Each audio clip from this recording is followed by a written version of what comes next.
Ok, bonjour à tous. Aujourd'hui, j'ai lancé mes premiers abonnements premium. Donc, j'ai intégré avec Stripe un système où vous allez pouvoir payer des abonnements sur mes services. Donc, je commence la monétisation d'un des sites que j'ai fait.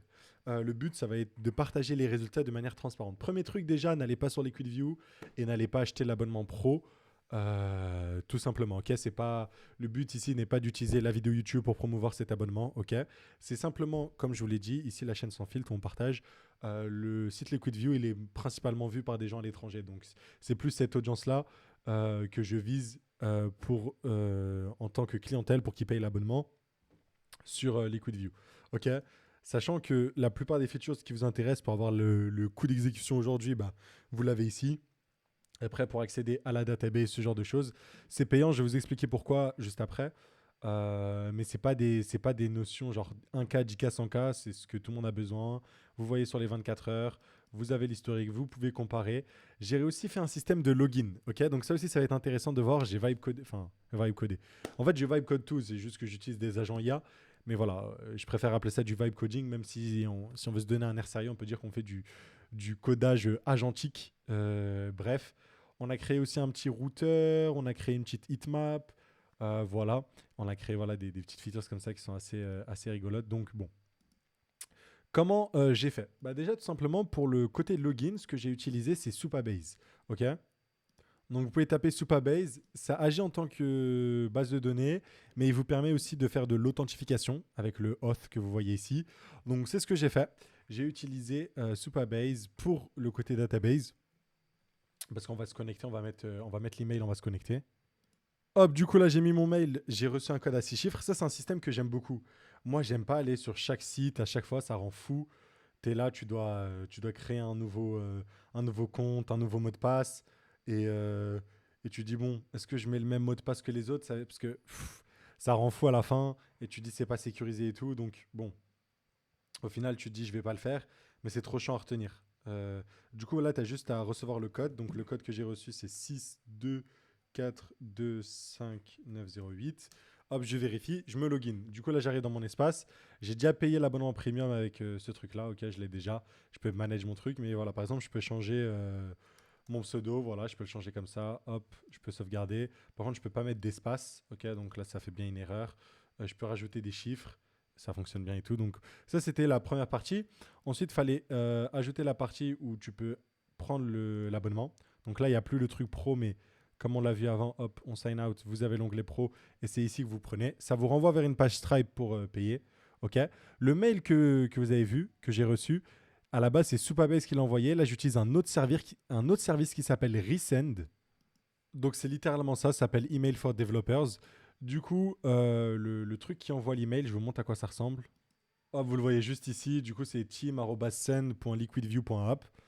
Et là, vous avez Your Liquid View code, Your verification code is 624 blablabla. Le code expire dans une heure a priori. Boum. Donc ça, c'est très très cool. Et voilà, donc c'est Recent que j'ai utilisé aussi pour faire ces fonctionnalités-là. OK. Bien sûr, quand vous re-rentrez l'ancien code, là, je me reconnecte, ça ne fonctionne pas, il faut avoir le nouveau du coup. Et après, bah, vous avez toutes les fonctionnalités qui sont débloquées. Donc, je peux voir le coût d'exécution sur 500K et sur toutes les paires qu'on a ici. J'ai refait le design aussi. Donc là, le fonctionnel, je l'ai fait avec Claude, mais le design, je l'ai refait avec Google Anti-Gravity, donc avec Gemini 3 Pro. Et je l'ai fait aussi avec Codex de ChatGPT. Bon, ça coûte 200 balles, Codex de ChatGPT. Je veux le tester pour ce mois. Mais il est pas mal, en fait. Je trouve qu'il réfléchit un peu plus que Claude, j'ai l'impression, même si des fois, il est... En fait, j'ai l'impression que ChatGPT réfléchit mieux, mais qu'il a des données qui datent depuis trop longtemps. En fait, c'est ça, en fait, le sentiment que j'ai. C'est qu'il est bon, il arrive bien, je lui dis, fais ci, fais ça, il arrive bien à avoir la bonne logique, mais en implémentation, bah, c'est une librairie qui change, c'est un truc qui ne fonctionne plus. Tu vois, c'est des trucs qui fonctionnaient il y a 4 ans, et puis maintenant, c'est un fonctionnement différent, tu vois. Donc voilà. Mais c'est très très fort et je l'ai utilisé pour rendre le site un peu plus épuré. C'est lui qui l'a fait et du coup, c'est plutôt pratique. Ok, on a revu aussi la librairie sur le côté historique. Donc, vu qu'on est juste sur un mode sombre, on veut pas de mode de jour, mode pas jour et tout, on s'en fout. Il fallait aussi l'adapter mobile. Mais voilà, on utilise la librairie de TradingView, mais c'est plutôt sympathique pour afficher, pour bouger sur le graphique aussi à travers le temps. Voilà, on peut regarder sur 7 jours, grosso modo, à quoi ça ressemble. Et c'est plutôt cool. C'est plutôt cool. Donc là, vous avez le coût d'exécution. Vous voyez toujours ceux qui sont moins chers, c'est Lighter, Paradex, Lighter, Paradex. Ce que vous pouvez faire aussi quand vous créez votre compte, c'est sans payer hein, d'ailleurs. Vous pouvez aller dans les settings. Et là, vous pouvez changer les fees que vous avez ici. Peut-être que vous avez d'autres fees. Ça, c'est une fonctionnalité que j'ai rajoutée. Donc voilà, après, vous avez le truc pour manager votre abonnement. Vous avez un petit classement des exchanges que j'ai fait aussi. Donc, pareil, ça, c'est pour le partager en mode sur Twitter. Donc là, si on regarde sur les... Bon, excusez-moi, j'ai eu un appel, vous l'avez entendu. Je sais même plus ce que je disais. Mais de ce que je disais, il me semble qu'on était sur ça. Il y a un petit bouton share, du coup. Ça, c'est pour copier le classement. Et ça, tu peux changer. Donc là, il y a les fees qui sont compris, mais tu peux, comme je vous l'ai dit, dans les settings, changer les fees. Et voilà. Est-ce que j'ai oublié quelque chose sur FundingView? Ouais, toujours le petit GAZ Capital en haut à droite, histoire de renvoyer sur le site personnel. J'ai rajouté un petit graphique ici. Donc ouais, c'était plutôt intéressant en fait, cette petite session web coding. Ça m'a mis 2 journées.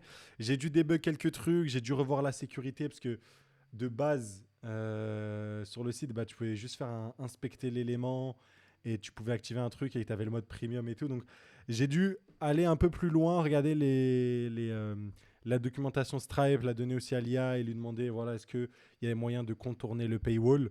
Je pense que ça ne doit pas être infaillible, donc voilà. Mais je pense que ça doit rester plutôt solide, ça doit être plutôt chiant de de contourner le paywall. Donc ça aussi, il fallait passer pas mal de temps. Et ce qui était chiant, c'est que je devais faire dans l'environnement de test de Stripe. En fait, sur Stripe, il y a une espèce d'environnement de test. Donc, pour tester les boutons là que vous voyez, Subscribe ou Manage Subscription et tout, j'ai dû tester avec une version test de Stripe. Et ensuite, il fallait changer les clés. Et comme je voulais tester en format dev et je voulais pas tester sur le liquidview.app, je devais tester avec l'URL dev. Donc en fait, quand vous faites des déploiements, ce qui se passe, c'est que soit vous pouvez push sur la branche main et après j'ai une branche dev qui, elle, est accessible que par moi, qui s'est connectée sur mon compte Vercel. Et ça me permet en fait de tester en environnement réel. Ok, donc c'est juste une autre URL, mais il faut être connecté sur Vercel pour accéder. Et ça me permet de tester en fait en environnement réel les choses. Et comment dire. Et par la suite, les push dans la branche main pour que ce soit opérationnel. Mais du coup, certaines variables de Stripe, eh ben, elles étaient reliées à l'URL dev et il fallait changer. Puis c'était plutôt chiant à tester tout ça. Et après, quand il fallait tester, il fallait voir que ça notait bien dans la database, si j'avais bien l'historique. Et des fois, j'avais des problèmes de webhook, juste tu as un slash en plus, des trucs de con. Donc voilà, c'est pour ça que ça m'a mis un peu plus de temps. Mais je sais que maintenant, si je le refais, j'ai le frais. C'est ça qui est cool, c'est qu'une fois que tu le fais, après, dès que je vais le refaire, ça va être très simple. Ça va être très très simple. Donc ouais, voilà, je suis très ravi de voir ça. Moi, mon but pour 2026, je pense, ça va être de continuer sur cette méthodologie-là, faire des bons tools et rajouter des petites features premium pour quiconque a besoin et veut payer. Parce que je vous ai dit, tourner LiquidView, ça a un coût et je vais vous montrer le coût. Donc voilà, bon, le mois dernier, j'ai dû payer $60. Là, je suis à $5 pour le début du mois et à la fin, donc les renouvellements, je crois, c'est le début du mois. Quand j'ai le début du mois, c'est le 8 janvier ou un truc comme ça. Donc quand j'ai payé le 8 décembre, bah, le 8 janvier ou un truc comme ça. Donc c'est pour ça, c'est pas depuis le 1er janvier j'ai payé $5, mais depuis le paiement là, de la dernière facture. Et du coup, à la fin du mois, ma facture devrait ressembler autour, selon l'utilisation actuelle, de $57. Donc, tu vois, juste s'il y a 4, 5, allez, une dizaine de Gugus qui prennent l'abonnement, ça permet de faire tourner LiquidView gratuit, d'avoir un petit kebab qui rentre par mois, on va dire. Mais voilà, c'est surtout histoire de... Le but, c'était vraiment pas de faire de l'argent. C'était vraiment de tester l'implémentation Stripe et tout ça. Et si jamais on peut juste n'avoir aucun coût sur LiquidView. Genre LiquidView pour maintenir nom de domaine remboursé, le stockage ici est remboursé, l'abonnement Vercel est remboursé, tout est OP. Et voilà, en fait, c'était plutôt ça la vision et le but. Donc voilà, très ravi. En plus, là, tu vois, c'est bloqué. Puis tu passes, il y a cliqué sur débloquer l'accès. Faudrait que je revoie la logique parce que tu vois, quand tu décoches, c'est pas ouf. Enfin bref, très ravi de cette petite aventure sur LiquidView. Si jamais vous voulez d'autres vidéos, si jamais vous voulez d'autres feedbacks, vous avez des questions, dites-les-moi dans les commentaires. Mais ouais, c'était plutôt drôle de créer des abonnements premium sur LiquidView. Le premier outil que que j'ai monétisé. Voilà, voilà.